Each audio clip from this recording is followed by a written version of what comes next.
안녕하세요. 오늘 구역장 공과를 시작하도록 하겠습니다. 오늘 본문 말씀은 에스라 2장 64절 말씀입니다. 에스라 2장 64절 온 회중의 합계가 42,360명이요 이는 하나님의 말씀이니라. 아멘. 오늘은 50강으로 성전 봉사자별 17개 자손의 구속사적 교훈에 대하여 살펴보도록 하겠습니다. 먼저 들어가기 위해서 지금까지 성전 봉사자별 17개 자손에 대하여 살펴보았습니다. 이 17개 자손은 제사장 가문 4개, 레인 가문 8개, 수종자 가문 2개, 계보가 없는 제사장 가문 3개로 나뉘어져 있었습니다. 이번 공과에서는 이 성전 봉사자별 17개 자손에 대한 구속사적 교훈에 대하여 살펴보도록 하겠습니다. 오늘 본문 말씀에서 온 회중의 합계가 42,360명이요. 그러니까 1차 포로 귀환자 숫자를 한번 보겠습니다. 42,360명이잖아요. 그리고 노비가 7,337명입니다. 7,337명. 그리고 노래하는 남녀가 200명. 그래서 이것을 다 합치면은 이게 49,897명이 나옵니다. 그래서 1차 포로 귀환자의 수가 49,897명, 49897명이라는 것을 우리가 알 수가 있죠. 그래서 이 회중의 합계 42,360명에 대하여서 이제 우리가 그 가운데서 성전 봉사자별 17개 자손에 대하여 우리가 살펴보았죠. 예, 그것의 구속사적 교훈을 알아보도록 하겠습니다. 첫 번째로는 레인 가문의 귀환자가 제사장 가문의 귀환자에 비하여 상대적으로 적었습니다. 그러니까 레인 가문의 귀환자가 제사장 가문보다 적었다라고 하는 것인데요. 그럼 제사장 가문의 귀환자 수는 모두 몇 명이었는가? 성전 봉사자별 17개 자손 중 제사장 가문의 귀환자는 총 4,289명입니다. 이것은 제1차 바벨론 포로 귀환자의 전체 회중의 합계 42,360명의 10%가 넘는 많은 그 숫자가 제사장 가문의 귀환자 숫자였다라고 하는 것이죠. 그런데 레인 가문의 귀환자 수를 보면은 레인 가문의 귀환자의 총 수는 341명이었습니다. 본래 제사장들의 수보다 레인들의 수가 훨씬 많았는데 바벨론 포로 귀환 때에는 그 반대가 되었습니다. 이는 포로 생활을 하는 동안 제사장 가문은 신앙이 잘 전수가 되었는데 상대적으로 레인 가문은 신앙이 잘 전수되지 않았다는 것을 보여줍니다. 그러면 제사장 가문의 제사장 가문은 비교적 신앙 전수가 잘 되어서 많은 사람들이 돌아왔는데 레인 가문은 그렇지 못하여서 돌아온 숫자가 이제 제사장 가문에 비하면은 이제 10분의 1 정도밖에 되지 않는 그런 숫자였다라는 것이죠. 우리가 한번 표를 보겠습니다. 제사장 가문의 귀환자 수는 4,289명. 그런데 레인 가문의 귀환자 수의 총수는 341명이잖아요. 그러니까 거의 10분의 1 수준의 제사장 가문에 비해서 레인 가문은 10분의 1 수준의 그런 인원이 돌아왔다라고 하는 것이죠. 그럼 여기서 왜 제사장 가문의 숫자가 훨씬 많았을까? 이런 것을 생각을 해볼 수가 있겠죠. 저는 이런 생각을 해봤습니다. 제사장 가문은 본인들이 말씀을 가르쳐야 되는 입장에 있기 때문에 아무래도 말씀을 많이 보고 묵상하고 또 이렇게 듣고 그렇게 했을 거 아니겠어요? 그리고 또 말씀을 전하려다 하면 오늘날 우리가 생각해 볼 때 아무래도 말씀을 가르치는 입장에 있을 때는 이 말씀이 먼저 나한테 적용돼서 내가 이 말씀대로 살고 있는가라고 하는 그 자신을 돌아보게 되죠. 그리고 또 예배에 집중하는 그런 말씀에 집중하는 그런 생활을 할 수가 있겠죠. 근데 레인 가문은 이제 제사를 돕는 예배를 돕는 입장에 있기 때문에 이제 이렇게 그 제사장보다는 훨씬 말씀을 이렇게 예배에 집중하기가 어려운 점이 있었을 것이다 라는 그런 생각을 해봤습니다. 그래서 이 원로 목사님께서는 예배 드리는 동안 또 말씀을 받는 동안에는 절대 그 말씀에 집중할 수 있도록 그런 훈련을 우리에게 시켜주셨죠.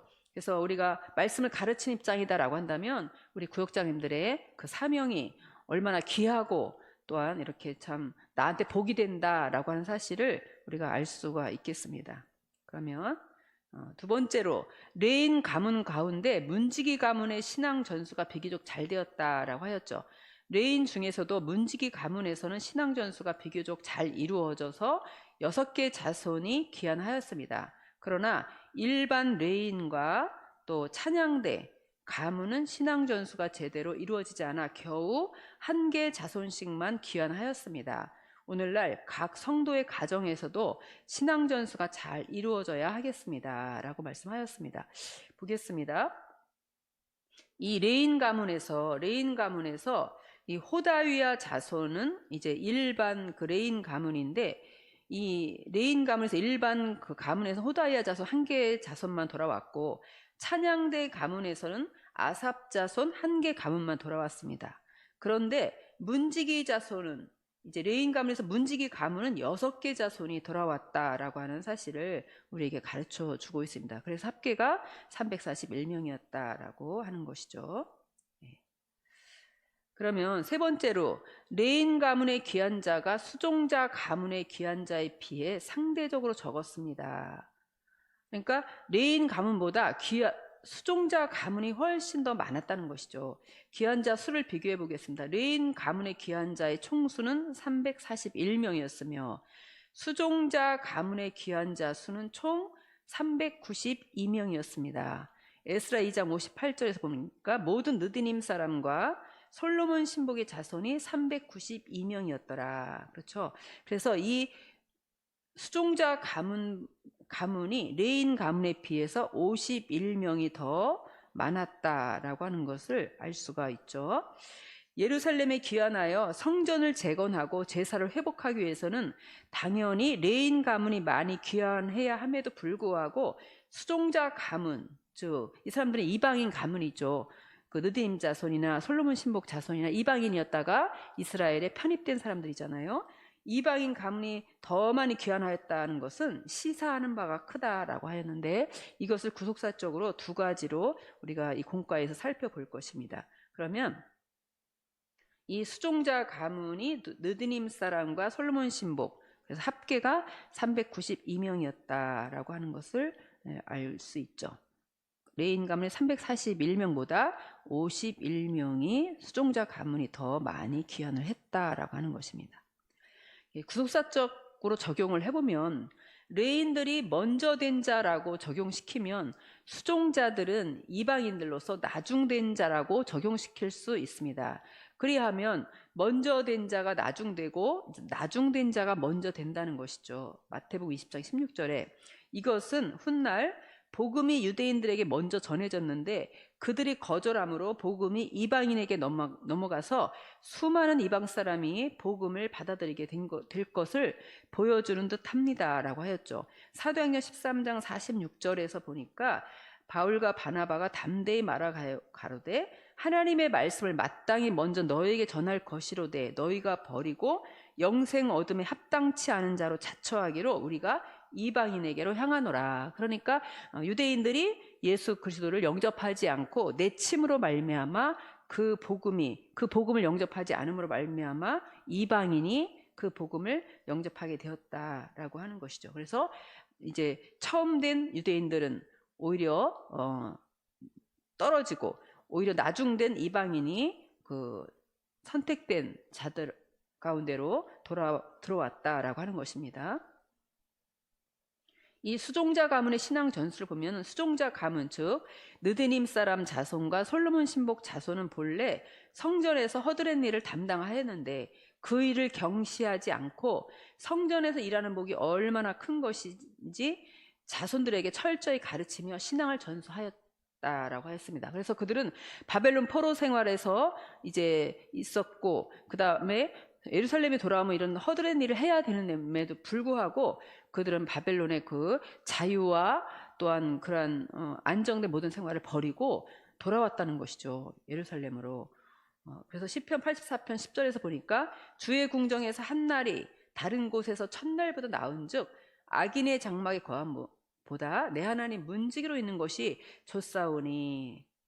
오늘날 예수 그리스도의 몸된 교회에서 봉사하고 헌신하는 것 자체가 큰 복입니다. 그렇죠? 그래서 성전 안에서는 어떤 일도 귀하고 정말 복이라는 사실이죠. 그래서 고린도전서 15장 58절에서 보니까 내 사랑하는 형제들아 경고하며 흔들리지 말며 항상 주일에 더욱 힘쓰는 자들이 되라. 왜냐하면 이는 너희 수고가 주 안에서 헛되지 않은 줄을 알미니라. 하나도 헛된 것이 없다라고 말씀하고 있는 겁니다. 삶에 적용해서 보니까 교회에서 사람들이 허드렛 일이라고 취급하는 일들이 있다면 어떤 일들이 있을까요?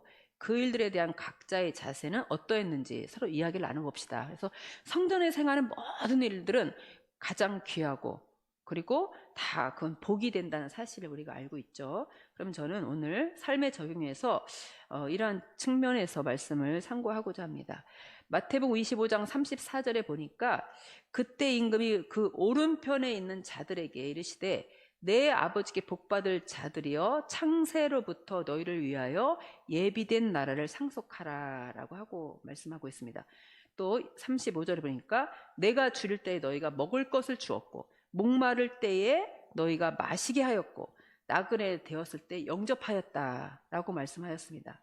그랬을 때 이 사람들이 이렇게 말했죠. 우리가 언제 예수님을 먹을 것을 주었고 목마를 때 마시게 하였고 영접하게 하였습니까? 라고 물었죠.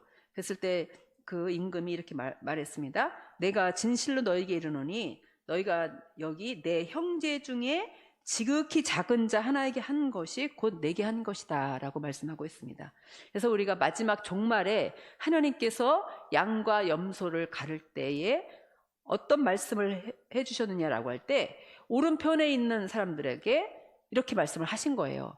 그러면은 이제 왼편에 있는 자들에게는 너희는 내가 배고플 때 먹을 걸 주지 않았고 목마를 때 마시게 하지 아니하였고 나그네 되었을 때 영접하지 않았다. 언제 그렇게 했습니까? 우리가 이렇게 왼편에 있는 자들이 말씀하니까 내 형제 중에 지극히 작은 자 하나에게 하지 않은 것이 내게 하지 않은 것이다 라고 마태복음 25장 45절에서 말씀하고 있죠. 그래서 우리가 성전에서 행하는 하찮은 일들이 어떤 것이 있을까라고 생각해 볼 때 우리가 행하는 일 가운데도 하찮게 여기는 일들이 있지 않을까라는 생각을 한 것이죠. 그래서 우리는 지극히 작은 자 하나에게 지극히 작은 우리가 섬김, 지극히 작은 헌신, 또 이런 분들을 돌아보는 것이 하나님께서 곧 내게 한 것이다 라고 귀하게 인정해 주시고 귀하게 여겨주신다는 것을 생각하고 우리가 남이 하찮게 여길 수 있는 그런 것이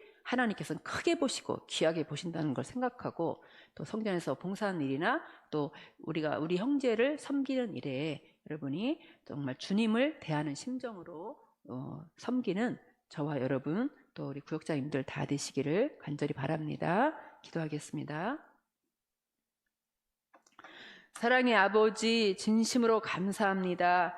이제 오늘 아버지 하나님이 우리들에게 하신 말씀은 이제 수종자 가문은 정말 성전에서 허드렛 일을 담당하였지만은 그러나 그것을 그들이 경시하지 않고 귀하게 여겨서 다시 예루살렘으로 성전으로 돌아와서 그들이 그 일을 할 수 있게 이렇게 신앙 전수가 잘 된 사실을 우리가 보았습니다. 거룩하신 아버지, 우리들도 이제 이 솔로몬 자손 신복 자손이나 또 느디님 사람들인 같이 우리들도 성전에 행하는 모든 헌신과 봉사에 대하여서 귀하게 여기고 또 우리가 지극히 작은 자 하나에게 하는 것을 주님께 하는 심정으로 우리가 정성과 또 마음과 또 헌신과 열정을 다할 수 있는 우리들의 하나님께서 인정하시는 그런 삶이 될 수 있도록 그런 헌신과 봉사가 될 수 있도록 인도하여 주시옵소서. 모든 말씀 빌고 나올 때에 거룩하신 예수님의 이름으로 기도드렸습니다. 아멘.